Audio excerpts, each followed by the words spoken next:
নমস্কার বন্ধুরা, SM food blog চ্যানেলে সবাইকে জানাই স্বাগত। আজ আমি আপনাদেরকে কড়াইশুঁটির কচুরি ও তার সাথে থাকছে নতুন ছোট আলুর দম বানিয়ে দেখাবো। এই শীতকালে প্রচুর পরিমাণ কড়াইশুঁটি পাওয়া যায়। আমরা প্রত্যেকেই কড়াইশুঁটির কচুরি খেতে ভীষণ ভালোবাসি, আর তার সাথে যদি এই নতুন ছোট আলুর দম হয়ে যায়, আহা কি মজা! আমাদের বাঙালিদের তো জিভে জল এসে যায়। তো চলুন কিভাবে বানাতে হয় আর কিভাবে বানালে কচুরিগুলো ফুলকো লুচির মতো ফুলবে সেটাও আমি আপনাদেরকে দেখিয়ে দেব। তো পুরো ভিডিওটা আপনারা দেখতে থাকুন। তো প্রথমে এখানে আমি 1 কিলো কড়াইশুঁটি নিয়েছিলাম। কড়াইশুঁটির খোসাগুলোকে ছাড়ানোর পর 500 গ্রাম হয়েছে। আচ্ছা, একটা কথা বলি, আমরা তো এগুলোকে কড়াইশুঁটি বলি, অনেকে আছেন এগুলোকে সবুজ মটরশুঁটি বলেন। তো কারা কারা আছেন আমাকে একটু কমেন্ট করে জানাবেন প্লিজ। প্রথমে একটা পাত্র নিয়ে নিলাম, তার মধ্যে নিয়ে নিচ্ছি 500 গ্রাম ময়দা। ময়দাটা আপনারা কম বেশি নিতে পারেন। আর নিয়ে নিচ্ছি অল্প পরিমাণ লবণ, সেটাকেও আমি ময়দার মধ্যে নিয়ে নিলাম। আর দিয়ে দিলাম হাফ চামচ চিনি। এবার দিয়ে দিচ্ছি 2 টেবিল স্পুন সাদা তেল। এবার হাতে করে ভালোভাবে ময়দাগুলোকে ভালো মতো মাখিয়ে নিতে হবে। প্রায় 5 মিনিট ধরে ময়দাগুলোকে ভালো মতো মাখিয়ে নিয়েছি। এখন দেখে নিতে হবে হাতের মধ্যে মুঠ করলে ময়দাগুলো জমাট বেঁধে যাচ্ছে কি না।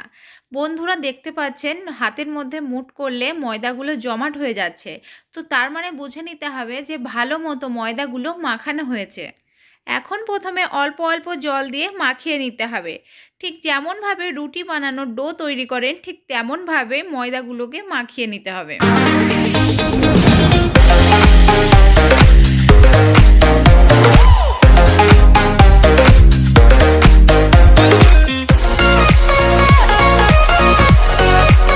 বেশ কিছুক্ষণ সময় দিয়ে ময়দাটাকে ভালো মতো মাখিয়ে নিয়েছি। এখন 10 মিনিটের জন্য ঢাকা দিয়ে রেখে দিলাম। এদিকে গ্যাসের ওভেনে একটা কড়াই বসিয়ে দিলাম, আর কড়াইয়ের মধ্যে নিয়ে নিলাম 1 গ্লাস পরিমাণ জল। এই জলের মধ্যে দিয়ে দিচ্ছি হাফ চামচ লবণ। লবণটাকে জলের মধ্যে ভালো মতো মিশিয়ে নেব। প্রথমে ভালো মতো এই কড়াইশুঁটিগুলোকে জল দিয়ে পরিষ্কার করে ধুয়ে নিয়েছিলাম। এখন এই কড়াইয়ের মধ্যে এই কড়াইশুঁটিগুলোকে দিয়ে দেব ভালো মতো সিদ্ধ হয়ে যাওয়ার জন্য। কড়াইশুঁটি বা সবুজ মটরশুঁটিগুলো সিদ্ধ হয়ে গেছে, এখন নামিয়ে নেব। এবার এদিকে একটা মিক্সার জার নিয়ে নিয়েছি, আর সেই মিক্সার জারে নিয়ে নিচ্ছি সিদ্ধ করে রাখা কড়াইশুঁটিগুলো। একে একে কড়াইশুঁটিগুলো দিয়ে দিলাম মিক্সার জারের মধ্যে। তার সাথে দিয়ে দিচ্ছি 3 টুকরো আদা, আর দিয়ে দিচ্ছি 4টে কাঁচা লঙ্কা। কোনো রকম জল না দিয়ে একটা সুন্দর পেস্ট বানিয়ে নেব। কড়াইশুঁটির পেস্টটা খুব সুন্দরভাবে বানিয়ে নিয়েছি। এখন আমি একটা প্লেটের মধ্যে ঢেলে নেব। কড়াইশুঁটির পুর তৈরি করার জন্য এখানে একটা কড়াই বসিয়ে দিলাম ওভেনের ওপর। এখন কড়াইয়ের মধ্যে দিয়ে দিচ্ছি 2 টেবিল স্পুন সর্ষের তেল। তেলটা খুব সুন্দরভাবে গরম হয়ে গেছে। এখন দিয়ে দিচ্ছি 1 টেবিল স্পুন জিরে গুঁড়ো, আর দিয়ে দিচ্ছি 1 টেবিল স্পুন ধনে গুঁড়ো, আর দিয়ে দিচ্ছি 1 টেবিল স্পুন শুকনো লঙ্কার গুঁড়ো। গ্যাসের ফ্লেমটাকে লোতে রেখে 1 মিনিট ধরে নাড়াচাড়া করে নিয়ে ভেজে নিতে হবে। এবার কড়াইশুঁটি ও কাঁচা লঙ্কার পেস্টটাকে দিয়ে দিলাম এই মশলার তেলের মধ্যে। এখন 3 থেকে 4 মিনিট ধরে নাড়াচাড়া করে নিতে হবে এই কড়াইশুঁটির পুরটাকে। কড়াইশুঁটির পুরটা প্রায় হয়ে এসেছে। এখন দিয়ে দিচ্ছি পরিমাণ মতো লবণ, আর দিয়ে দিচ্ছি 1 টেবিল স্পুন হলুদের গুঁড়ো। ভালো মতো আরও একবার মাখিয়ে নেব। কড়াইশুঁটির পুরটা তৈরি হয়ে গেছে। এখন আমি একটা প্লেটের মধ্যে রেখে দিয়ে ঠান্ডা করে নেব। এদিকে আলুর দম তৈরি করার জন্য কড়াইতে গরম জল বসিয়ে দিয়েছি। এখানে নতুন ছোট আলু 800 গ্রাম খোসা ছাড়িয়ে জল দিয়ে পরিষ্কার করে ধুয়ে নিয়েছি। এখন আমি এই আলুগুলোকে কড়াইয়ের মধ্যে দিয়ে দেবো সিদ্ধ হওয়ার জন্য। সব আলুগুলো দেওয়া হয়ে গেছে। এখন 5 মিনিটের জন্য ঢাকা দিয়ে রেখে দিলাম ভালো মতো সিদ্ধ হয়ে যাওয়ার জন্য। 5 মিনিট হয়ে গেছে, ঢাকনাটা তুলে নিলাম, আর আলুগুলোও খুব সুন্দরভাবে সিদ্ধ হয়ে গেছে। এখন আমি একটা থালার মধ্যে ঢেলে নেব। এখন এই সিদ্ধ করা আলুর মধ্যে দিয়ে দিচ্ছি 1 টেবিল স্পুন লবণ, আর দিয়ে দিচ্ছি 1 টেবিল স্পুন হলুদের গুঁড়ো। একসাথে ভালো করে মাখিয়ে নেব। লবণ ও হলুদ গুঁড়োটা ভালো করে আলুর মধ্যে মাখিয়ে নিলাম।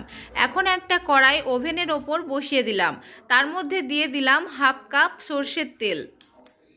তেলটা খুব সুন্দরভাবে গরম হয়ে গেছে। এখন আমি লো টু মিডিয়াম ফ্লেমে সিদ্ধ করে রাখা আলুগুলোকে গোল্ডেন ব্রাউন করে ভেজে নেব। তো আলুগুলোকে আমি একে একে দিয়ে দিলাম তেলের মধ্যে। এই নতুন ছোট আলুর ছাড়ানোর কোনো ঝামেলা থাকে না, তাই খুব সহজেই ছোট আলুর খোসাগুলোকে ছাড়ানো যায়। আর এই ছোট আলুর দম খেতে ভীষণ ভালো লাগে। लो टू मीडियम फ्लेमे आलूगुलोके बेश किछुक्षण समय दिए भेजे नेब गोल्डन ब्राउन करे। একটা মিডিয়াম সাইজ টমেটোকে টুকরো করে নিয়েছি আর বেশ অনেকগুলো কাজু বাদাম একসাথে নিয়ে একটা মিক্সার গ্রাইন্ডারে সুন্দরভাবে পেস্ট বানিয়ে নিচ্ছি। একটা সুন্দর পেস্ট বানিয়ে নিলাম। তো দেখতে পাচ্ছেন কতটা স্মুথ পেস্ট তৈরি হয়েছে। তো এটা এখন একটা বাটিতে ঢেলে নেব। এদিকে টমেটোর পেস্টটা বানাতে বানাতে আলুগুলো খুব সুন্দরভাবে ভাজা হয়ে গেছে। এখন আমি একে একে নামিয়ে নেব প্লেটের মধ্যে। তো সব আলুগুলোকে নামিয়ে নিয়েছি। এখন একই তেলের মধ্যে ফোড়নের জন্য দিয়ে দিচ্ছি হাফ চা চামচ গোটা জিরে, আর দিয়ে দিচ্ছি দুটো তেজপাতা, আর দিচ্ছি দুটো শুকনো লঙ্কা। একটু ভালোভাবে নাড়াচাড়া করে নেব। ফোড়নটা ভালো মতো ভাজা হয়ে গেছে। এখন দিয়ে দিচ্ছি আদা বাটা, জিরা বাটা আর শুকনো লঙ্কা বাটা একসঙ্গে আমি বেটে রেখেছিলাম। সেই মশলাটা আমি দিয়ে দিলাম তেলের মধ্যে। মশলাটাকে এখন নাড়াচাড়া করে নেব এবং 2 মিনিট ধরে ভালো মতো কষিয়ে নেব মশলাটাকে 2 মিনিট ধরে কষানো হয়ে গেছে। এখন দিয়ে দিচ্ছি এই মশলার মধ্যে 1 টেবিল স্পুন ধনে গুঁড়ো, আর দিয়ে দিচ্ছি 1 টেবিল স্পুন হলুদের গুঁড়ো, দিয়ে দিচ্ছি পরিমাণ মতো লবণ, দিয়ে দিচ্ছি হাফ চা চামচ চিনি। সব কিছু মশলা দিয়ে আরও একবার মশলাটাকে কষিয়ে নেব বেশ কিছুক্ষণ সময় দিয়ে। মশলাটা ভালো মতো কষা হয়ে গেছে। এখন মশলা থেকে তেল ছাড়া শুরু হয়ে গেছে। এখন দিয়ে দিচ্ছি তৈরি করে রাখা কাজু বাদাম ও টমেটোর পেস্ট। কাজু বাদাম ও টমেটোর পেস্টটাকে ভালো মতো মাখিয়ে নিয়ে 1 মিনিট ধরে কষিয়ে নিতে হবে। সবগুলো মশলার পেস্ট দিয়ে ভালো মতো কষিয়ে নিয়েছি। এখন দিয়ে দিচ্ছি বেশ কিছুটা কড়াইশুঁটি। কড়াইশুঁটিগুলোকে দিয়ে অল্প একটু নাড়াচাড়া করে নেব। এখন দিয়ে দিচ্ছি একটা মিডিয়াম সাইজ টুকরো করে রাখা ক্যাপসিকাম। এটাকেও 30 সেকেন্ড ধরে নাড়াচাড়া করে নেব। সব কিছু উপকরণ দিয়ে ভালো মতো কষানো হয়ে গেছে। এখন দিয়ে দিচ্ছি ভেজে রাখা আলুগুলো মশলার মধ্যে। এখন আলুগুলোকে 1 মিনিট সময় দিয়ে মশলার সাথে ভালো মতো কষিয়ে নেব। আলুগুলোকে কষানো হয়ে গেছে। এখন দিয়ে দিচ্ছি 1 গ্লাস পরিমাণ জল। জলটা আমি অল্প পরিমাণ দিয়েছি কারণ আমি এখানে বানাচ্ছি আলুর দম, আর আলুর দমে গ্রেভিটা একটু ঘন থিকনেস হবে, তার জন্য এখানে অল্প পরিমাণ জল দেওয়াটাই ঠিক হবে। এখন ঢাকা দিয়ে দিলাম মিনিট 5 পারফেক্টভাবে আলুর দমটা তৈরি হয়ে যাবার জন্য। 5 মিনিট হয়ে গেছে, ঢাকনাটা এখন তুলে নেব। সুন্দরভাবে সিদ্ধ হয়ে গেছে এবং আমাদের আলুর দম তৈরি হয়ে গেছে। পারফেক্টভাবে নিরামিষ পদ্ধতিতে নতুন ছোট আলুর দম তৈরি হয়ে গেছে। আলুর দম বানাতে বানাতে এদিকে ময়দার ছোট ছোট লেচি কেটে নিয়েছিলাম। এবারে একটা লেচি নিয়ে হাত দিয়ে ঠিক এইরকমভাবে গোল করে নিতে হবে। গোল করা হয়ে গেলে এই কড়াইশুঁটির পুরটা ঠিক এতটা করে নিয়ে এই লেচির মধ্যে নিয়ে নিতে হবে। নিয়ে নেওয়ার পর ঠিক এইরকমভাবে চারিদিকটাকে মুড়িয়ে নিতে হবে, আর মুড়িয়ে নেওয়া হয়ে গেলে হাতে করে গোল করে নিতে হবে।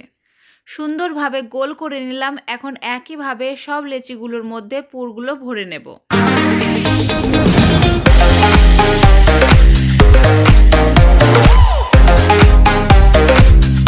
সব লেচিগুলোর মধ্যে কড়াইশুঁটির পুর নিয়ে নিয়েছি। এখন আমি একে একে বেলে নেব। কচুরিগুলোকে ভাজার জন্য গ্যাসটাকে অন করে নিলাম এবং ওভেনের ওপর কড়াইটা বসিয়ে দিলাম।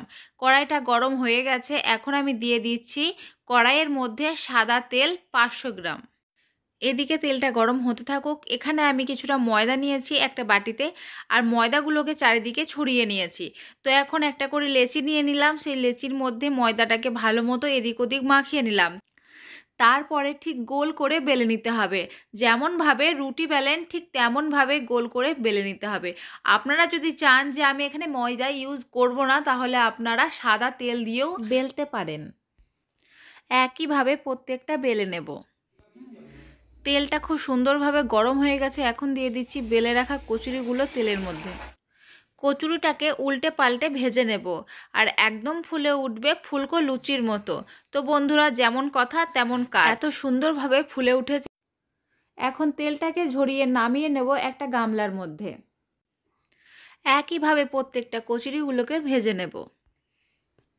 এখন শীতকালে কড়াইশুঁটির কচুরি খেতে ভীষণ ভালো লাগে, আর তার ওপর যদি ফুলকো লুচির মতো কচুরিগুলো ফুলে ওঠে তাহলে তো আরও বেশি ভালো লাগে। তৈরি হয়ে গেছে আমাদের ও আপনাদের কড়াইশুঁটির কচুরি ও নতুন ছোট আলুর দম। আশা করছি আজকের এই রেসিপিটা আপনাদের ভীষণ ভালো লেগেছে। এখন আমি আমার ভাইকে খেতে দিয়ে দিচ্ছি। ও খেয়ে বলবে যে আজকে ওর কেমন লেগেছে কচুরি আর এই আলুর দম। ওর ফেভারিট খাবার এটা। মুখটা কি খা अच्छा हुआ। তো ভাই রান্নাটা খেয়ে খুব ভালো বলল, আমারও খুব ভালো লাগলো।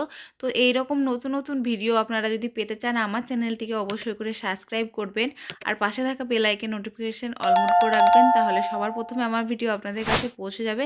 আজকের মতো টাটা বন্ধুরা, ভালো থাকবেন এবং সুস্থ থাকবেন।